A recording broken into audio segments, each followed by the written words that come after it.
నమస్కారం leader Bhaskar news కి స్వాగతం. హెడ్లైన్స్ చూద్దాం.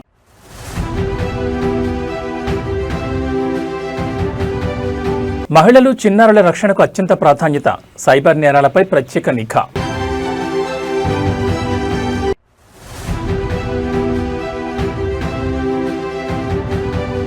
సిడి యాక్సెస్ రోడ్డుపై పవన్ కళ్యాణ్ వ్యాఖ్యలు, విశాఖకు కేంద్ర మంత్రి భూపేందర్ యాదవ్.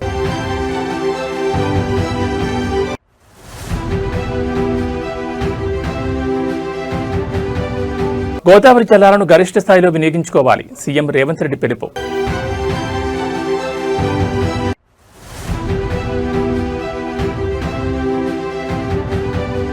హతుడి చిన్నారికి కేటీఆర్ భరోసా, సొంత ఖర్చులతో ఇల్లు, చదువు. ఇక డీటెయిల్స్ చూస్తే ఆంధ్రప్రదేశ్ రాష్ట్రంలో శాంతి భద్రతల పరిరక్షణ మరియు నేరాల నియంత్రణపై ముఖ్యమంత్రి చంద్రబాబు నాయుడు అత్యున్నత స్థాయి సమీక్ష నిర్వహించారు. వెలగపూడి సచివాలయం నుంచి నిర్వహించిన ఈ మెగా వర్చువల్ కాన్ఫరెన్స్లో రాష్ట్ర వ్యాప్తంగా ఉన్న 1200కు పైగా పోలీస్ స్టేషన్ల ఎస్హెచ్ఓలు, ఎస్పీలు, డీఐజీలు సహా ఏకంగా 1650 మంది పోలీసు అధికారులు పాల్గొన్నారు. హోంమంత్రి వంగల్పూడి అనిత, డీజీపీ హరీష్ కుమార్ గుప్తా మరియు ఉన్నతాధికారుల సమక్షంలో జరిగిన ఈ సమీక్షలో ముఖ్యంగా మహిళలు, చిన్నారులపై జరుగుతున్న నేరాల అడ్డుకట్టపై సీఎం తీవ్రంగా స్పందించారు. గంజాయి విక్రయదారులు, బ్లేడ్ బ్యాచ్ల ఆగడాలను ఉక్కుపాదంతో అణచివేయాలని ఆదేశించారు. డిజిటల్ యుగంలో తీవ్ర ముప్పుగా మారిన సైబర్ క్రైమ్ను అరికట్టేందుకు పోలీస్ వ్యవస్థ నిరంతరం అప్రమత్తంగా ఉండాలని దిశానిర్దేశం చేశారు. సామాజిక మాధ్యమాల్లో శాంతి భద్రతలకు విఘాతం కలిగించేలా ఫేక్ ప్రచారాలు చేసే మోకలపై కఠిన చట్టపరమైన చర్యలు తీసుకోవాలని ముఖ్యమంత్రి స్పష్టం చేశారు. వివిధ పోలీస్ స్టేషన్లలో నమోదవుతున్న కేసుల తీరుతెన్నులు, ఎఫ్ఐఆర్ల దర్యాప్తు పురోగతిపై నేరుగా క్షేత్రస్థాయి అధికారుల నుంచి సమాచారం సేకరించిన సీఎం ప్రజలకు భద్రతాభావం కల్పించడంలో రాజీ పడేది లేదని స్పష్టం చేశారు.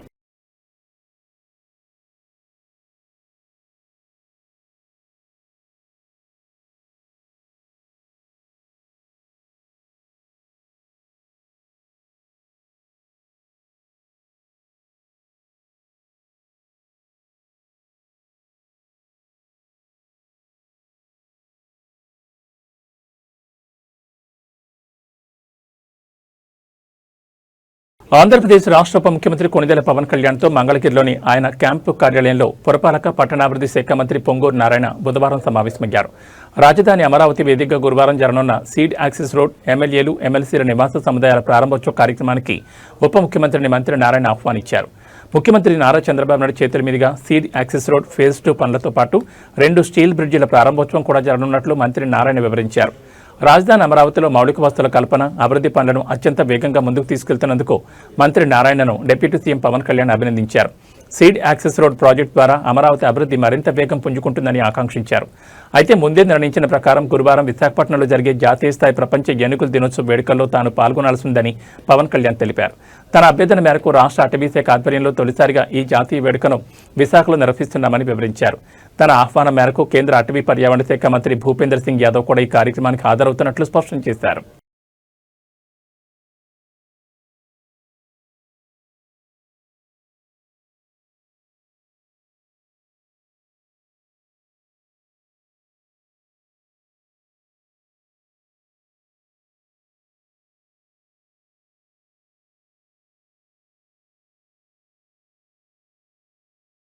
తెలంగాణలో గోదావరి జలాలను గరిష్ట స్థాయిలో వినియోగించుకోవాలని ముఖ్యమంత్రి రేవంత్ రెడ్డి అధికారులను ఆదేశించారు. ఎల్లంపల్లితో పాటు దేవాదుల, సీతారామ ప్రాజెక్టుల నుంచి సాధ్యమైనంత మేరకు ఎత్తిపోతలు చేపట్టాలని సూచించారు. హైదరాబాద్ ఎంసీఆర్ హెచ్ఆర్డీలో నీటిపారుదల శాఖ మంత్రి ఉత్తమ్ కుమార్ రెడ్డి మరియు ఉన్నతాధికారులతో కలిసి సాగునీటి ప్రాజెక్టులపై సీఎం ఉన్నత స్థాయి సమీక్ష నిర్వహించారు. సమావేశంలో మంత్రి ఉత్తమ్ కుమార్ రెడ్డి మాట్లాడుతూ దేవాదుల నుంచి గతంలో ఎన్నడూ లేని విధంగా ఒకేసారి 90 పంపులతో ఎత్తిపోతలు చేపడుతున్నట్లు సీఎం దృష్టికి తీసుకెళ్లారు.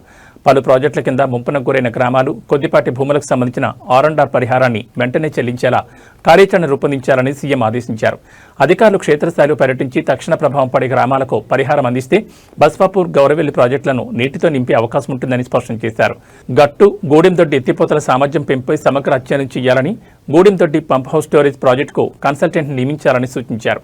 ఇక జాతీయ డ్యామ్ సేఫ్టీ అథారిటీ నిబంధనల ప్రకారమే మేడిగడ్డ, సుందిళ్ల, అన్నారం బ్యారేజీలో నీటి నిల్వపై నిర్ణయం తీసుకుంటామని, ఎన్డీఎస్సీ సూచనలను తూచా తప్పకుండా పాటించాలని సీఎం అధికారులకు తేల్చి చెప్పారు.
రాజన్న సిరిసిల్ల నియోజకవర్గంలో కాంగ్రెస్ గూండాల చేతిలో దారుణ హత్యకు గురైన నేత కార్మికుడు వెంగళ వెంకటేశం కుటుంబాన్ని బీఆర్ఎస్ వర్కింగ్ ప్రెసిడెంట్ స్థానిక ఎమ్మెల్యే కేటీఆర్ పరామర్శించారు. బాధిత కుటుంబ సభ్యులను నేరుగా కలిసి ఓదార్చిన కేటీఆర్ వారికి అన్ని విధాలా అండగా ఉంటామని కొండ తంబయాన్నిచ్చారు. ఈ పరామర్శ సందర్భంగా కేటీఆర్ అత్యంత ఉద్వేగానికి లోనయ్యారు. తండ్రిని కోల్పోయి అనాథగా మారిన వెంకటేశం చిన్నారి చదువు పూర్తయ్యే వరకు అయ్యే మొత్తం ఖర్చులను తాను సొంతంగా భరిస్తానని ప్రకటించారు. అంతేకాకుండా ఆ కుటుంబానికి తక్షణమే పక్కా ఇల్లు నిర్మించి ఇచ్చే బాధ్యతను కూడా తానే స్వయంగా తీసుకుంటున్నట్లు స్పష్టం చేశారు. కుటుంబానికి బీఆర్ఎస్ పార్టీ ఎల్లవేళ్లా అండగా ఉంటుందని భరోసా ఇచ్చారు. శాంతియుతంగా ఉండే సిరిసిల్లలో కాంగ్రెస్ నాయకులు కార్యకర్తలు గూండాయిజానికి పాల్పడుతూ అమాయక నేత కార్మికుల ప్రాణాలు తీస్తున్నారని కేటీఆర్ తీవ్ర ఆగ్రహం వ్యక్తం చేశారు. అధికార మదంతో రెచ్చిపోతున్న హంతకులను వారి వెనుక ఉన్న నేతలను వదిలిపెట్టేది లేదని హెచ్చరించారు. ఈ దారుణ హత్య కారణమైన నిందితులను వెంటనే అరెస్ట్ చేసి కఠినంగా శిక్షించాలని పోలీసులను డిమాండ్ చేశారు.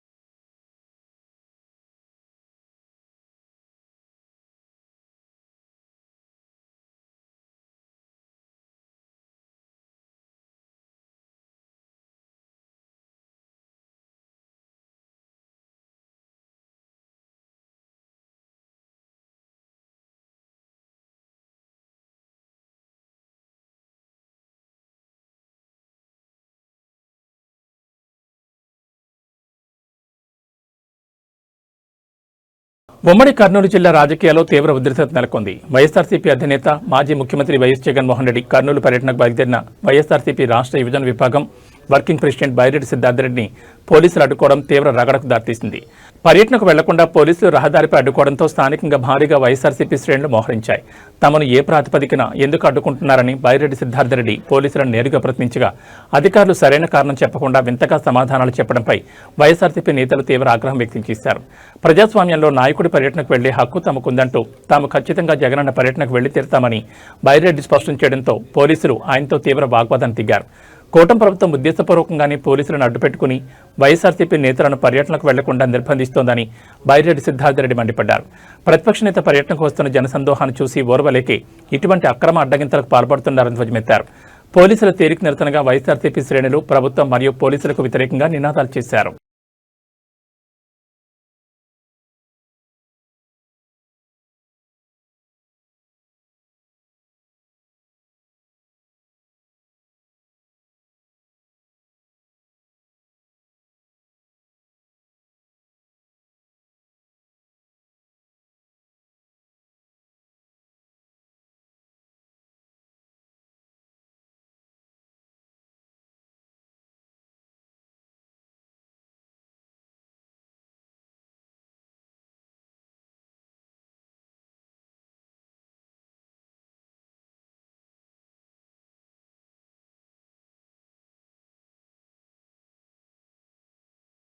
ఉత్తరాంధ్ర అభివృద్ధికి చిహ్నంగా మారుతున్న భోగాపురం అంతర్జాతీయ విమానాశ్రయంలో ప్రత్యేక విమానాల సందడి మొదలైంది. కేంద్ర పౌర విమానయాన శాఖ ప్రకటించిన గడువు కంటే ముందే ఈ నూతన ఎయిర్పోర్ట్లో ప్రత్యేక విమానం ల్యాండ్ అవ్వడం విశేషంగా మారింది. న్యూఢిల్లీ నుంచి బయలుదేరిన ఈ ప్రత్యేక విమానంలో పలువురు కీలక రాజకీయ నాయకులు ప్రజాప్రతినిధులు కలిసి ప్రయాణించారు. ఢిల్లీ నుంచి వచ్చిన ఈ ప్రత్యేక విమానంలో భీమిలి ఎమ్మెల్యే మాజీ మంత్రి గంటా శ్రీనివాసరావు, అనకాపల్లి ఎంపీ సీఎం రమేష్తో పాటు రాష్ట్ర ఆరోగ్య శాఖ మంత్రి సత్యకుమార్, ఎమ్మెల్యే కామినేని శ్రీనివాస్ మరియు కాంగ్రెస్ మాజీ ఎంపీ కేబీవీ రామచంద్రరావు తదితరులు ఒకేసారి కాకతీయంగా ప్రయాణించి భోగాపురం చేరుకున్నారు. విమానాశ్రయంలో ల్యాండ్ అయిన నేతలకు స్థానిక వర్గాలు అధికారులు ఘనస్వాగతం పలికారు. వాస్తవానికి నెల 17వ తేదీ తర్వాత నుంచే భోగాపురం ఎయిర్పోర్ట్ నుంచి రెగ్యులర్ విమాన సర్వీసులు ప్రారంభమవుతాయని పౌర విమానయాన శాఖ ఇదివరకే స్పష్టం చేసింది. అయితే ఆ అధికారిక తేదీకి ముందే ప్రత్యేక విమానాల ల్యాండింగ్లు ప్రారంభం కావడంతో ఎయిర్పోర్ట్ ప్రాంతంలో సందడి వాతావరణం నెలకొంది. త్వరలోనే వాణిజ్య విమానాలు సైతం అందుబాటులోకి రానుండడంతో ఉత్తరాంధ్ర ప్రజలు హర్షం వ్యక్తం చేస్తున్నారు.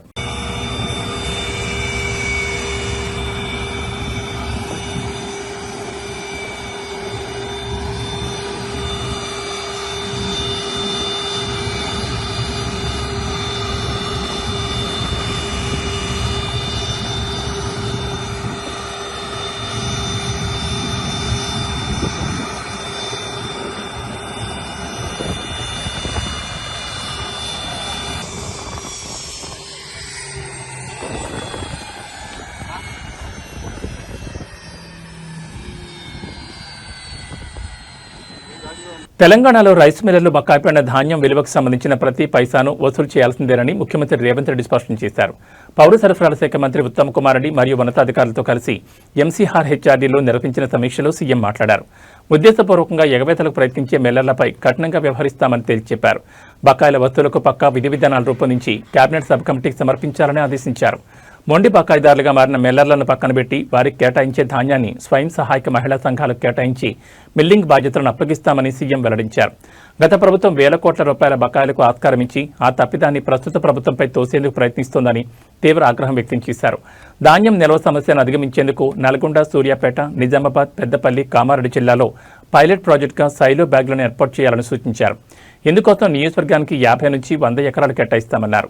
ధాన్యం నిల్వ కోసం మండల, గ్రామ స్థాయిలో ప్రైవేట్ గోదాములు, కళ్యాణ మండపాలు, పాత థియేటర్లను ముందే గుర్తించి లీజుకు తీసుకోవాలని అధికారులను ఆదేశించారు.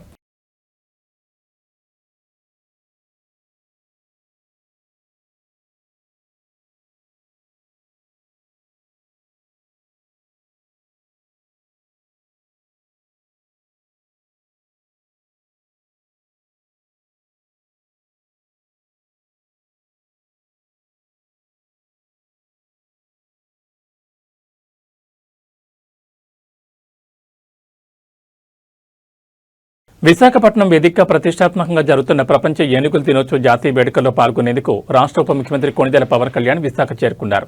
విమానాశ్రయం వద్ద ఆయనకు నియోజకవర్గ ఎమ్మెల్యేలు, కార్పొరేషన్ చైర్మన్లు, కూటమి నాయకులు మరియు జిల్లాధికారులు అత్యంత ఘనస్వాగతం పలికారు. ఎయిర్పోర్టులో పవన్ కళ్యాణ్కు ఎమ్మెల్యేలు పంచకాల రమేష్ బాబు, వంశీకృష్ణ, శ్రీనివాస్ యాదవ్, సుందరపు విజయ్ కుమార్, విష్ణుకుమార్ రాజుతో పాటు డీసీసీబీ చైర్మన్ కోన తాతారావు ఘనంగా పూల బొకేలందించి స్వాగతించారు. ఇటీవల భుజానికి శస్త్రచికిత్స జరగడంతో చేయి ఇబ్బందిగా ఉన్నప్పటికీ పవన్ కళ్యాణ్ తన వాహనం నుంచి కిందకు దిగి స్వాగతం పలికేందుకు వచ్చిన నాయకులు, అభిమానులకు ప్రత్యేకంగా అభివాదం చేస్తూ ముందుకు సాగారు. విశాఖపట్నంలో రాష్ట్ర అటవీ శాఖ ఆధ్వర్యంలో తొలిసారిగా నిర్వహిస్తున్న ఈ జాతీయ స్థాయి కార్యక్రమంలో కేంద్ర సహాయ మంత్రి కీర్తివర్ధన్ సింగ్తో కలిసి ఉప ముఖ్యమంత్రి పవన్ కళ్యాణ్ పాల్గొన్నారు. అడవుల సంరక్షణ, ఏనుగులు, మానవ సంఘర్షణ నివారణ మరియు వన్యప్రాణుల రక్షణపై ఈ వేడుకల్లో కీలక సందేశాన్ని అందించారు.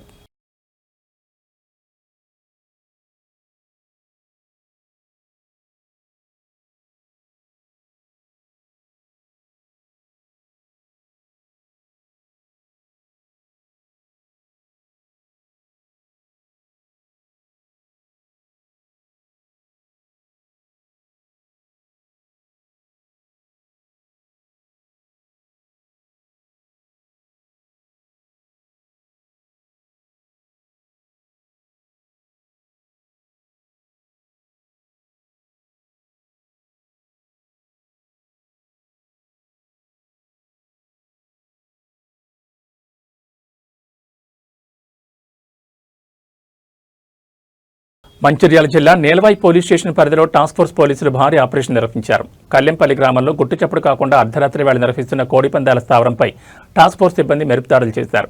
ఈ దాడుల్లో 12 రాళ్లను అదుపులో తీసుకోవడంతో పాటు భారీగా వాహనాలు, కత్తులను పోలీసులు స్వాధీనం చేసుకున్నారు.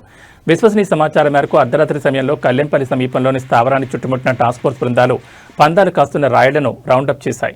ఈ హఠాత్ పరిణామంతో అక్కడున్నవారు పారిపోయేందుకు యత్నించినప్పటికీ పోలీసులు సమర్థవంతంగా 16 మంది పందెం రాయుళ్లను అక్కడికక్కడే అరెస్ట్ చేశారు. ఈ సోదాల్లో పందెం స్థావరం నుంచి 24,040 రూపాయల నగదు, 4 పందెం కోళ్లు, ఏకంగా 45 పందెం కత్తులతో పాటు 18 ద్విచక్ర వాహనాలు, 12 సెల్ ఫోన్లను టాస్క్ ఫోర్స్ అధికారులు స్వాధీనం చేసుకున్నారు. పట్టుబడిన నిందితులను సీజ్ చేసిన సామగ్రిని తదుపరి చట్టపరమైన చర్యల నిమిత్తం నీల్వాయి పోలీస్ స్టేషన్కి అప్పగించారు. జిల్లాలో చట్ట వ్యతిరేక కార్యకలాపాలకు పాల్పడితే కఠిన చర్యలు తప్పవని పోలీసులు హెచ్చరించారు.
కర్నూలు జిల్లా డోన్ నియోజకవర్గం వెల్దుర్తిలో అధికార పార్టీ నేతల ఆగడాలు తీవ్ర కలకలం రేపాయి. స్థానిక జడ్పీ హైస్కూల్ మైదానంలో అక్రమంగా ఇంకుడు గుంత నిర్మిస్తున్నారని పాఠశాల హెచ్ఎం ఫిర్యాదు చేయడంతో ఘటనా స్థలానికి వెళ్లిన పోలీసులపైనే టీడీపీ నేత తిరగబడ్డారు.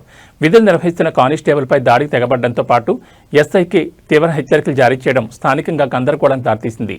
వెల్దుర్తి జడ్పీ హైస్కూల్ ప్రాంగణంలో అనుమతులు లేకుండా అక్రమ తవ్వకాలు జరుపుతున్నారన్న ఫిర్యాదుతో పోలీసులు అక్కడికి చేరుకున్నారు. పనులను నిలిపివేయాలని కోరిన కానిస్టేబుల్పై టీడీపీ నాయకుడు శ్రీనివాసులు గౌడ్ దౌర్జన్యానికి దిగారు. బాధ్యతాయుతంగా పనిచేస్తున్న కానిస్టేబుల్పై చేయి చేసుకోవడమే కాకుండా అక్కడికి వచ్చిన ఎస్ఐ కూడా బూతులు తిడుతూ బహిరంగ వార్నింగ్ ఇవ్వడం విజువల్స్ లో స్పష్టంగా కనిపిస్తోంది. వెల్దుర్తి జడ్పీ హైస్కూల్ ప్రాంగణంలో అనుమతులు లేకుండా అక్రమ తవ్వకాలు జరుపుతున్నారన్న ఫిర్యాదుతో పోలీసులు అక్కడికి చేరుకున్నారు. పనులను నిలిపివేయాలని కోరిన కానిస్టేబుల్పై టీడీపీ నాయకుడు శ్రీనివాసులు గౌడ్ దౌర్జన్యానికి దిగారు. బాధ్యతాయుతంగా పనిచేస్తున్న కానిస్టేబుల్పై చేయి చేసుకోవడమే కాకుండా అక్కడికి వచ్చిన ఎస్ఐకి కూడా బూతులు తిడుతూ బహిరంగ వార్నింగ్ ఇవ్వడం స్పష్టంగా కనిపిస్తోంది.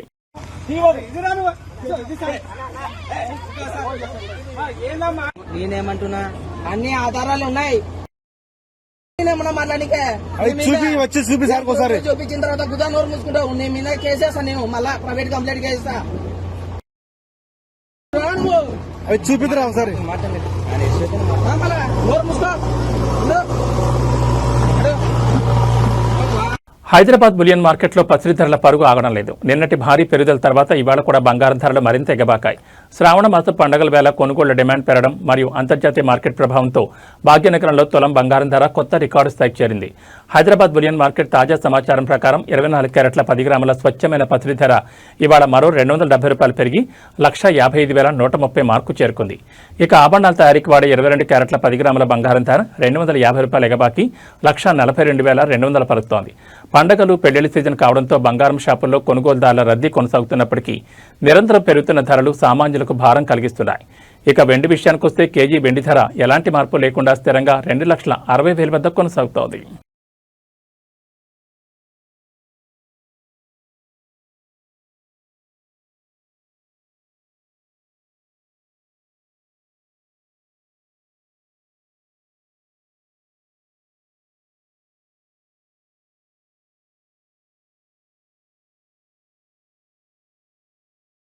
ఆంధ్రప్రదేశ్ రాష్ట్రంలో వాతావరణం ఒక్కసారిగా మారిపోయింది. వాయువ్య బంగాళాఖాతంలో పశ్చిమ బెంగాల్ తీర ప్రాంతంలో తీవ్ర అల్పపీడనం కేంద్రీకృతమై ఉన్నట్లు ఆంధ్రప్రదేశ్ రాష్ట్ర విపత్తుల నిర్వహణ సంస్థ వెల్లడించింది. రాబోయే గంటల్లో ఇది మరింత బలపడి తీవ్ర రూపం దాల్చనుండటంతో రాష్ట్ర యంత్రాంగం అప్రమత్తమైంది. ఏపీఎస్డీఎంఈ అందించిన వివరాల ప్రకారం ఈ అల్పపీడనం పశ్చిమ బెంగాల్ మీదుగా వాయు దిశగా ప్రయాణిస్తూ జార్ఖండ్ వైపు కదులుతోంది. ఇవాళ సాయంత్రం లోపు ఇది క్రమంగా వాయుగుండంగా బలపడే అవకాశం ఉందని అధికారులు స్పష్టం చేశారు. దీని ప్రభావంతో తీర ప్రాంతాల్లో ఈదురుగాలుల తీవ్రత పెరిగే అవకాశం ఉందని వాతావరణ శాఖ అంచనా వేస్తోంది. ఈ వాయుగుండం ప్రభావంతో ఆంధ్రప్రదేశ్లోని పలు జిల్లాల్లో ఉరుములు, మెరుపులు మరియు పిడుగులతో కూడిన తేలికపాటి నుంచి మోస్తరు వర్షాలు కురిసే అవకాశం ఉంది. వర్షాలు కురిసే సమయంలో బయట ఉన్న ప్రజలు, ముఖ్యంగా రైతులు, వ్యవసాయ కూలీలు చెట్ల కింద గానీ విద్యుత్ స్తంభాల వద్ద గానీ ఉండకూడదని, సురక్షిత ప్రాంతాల్లో ఆశ్రయం పొందాలని ఏపీఎస్డీఎంఏ తీవ్ర హెచ్చరికలు జారీ చేసింది.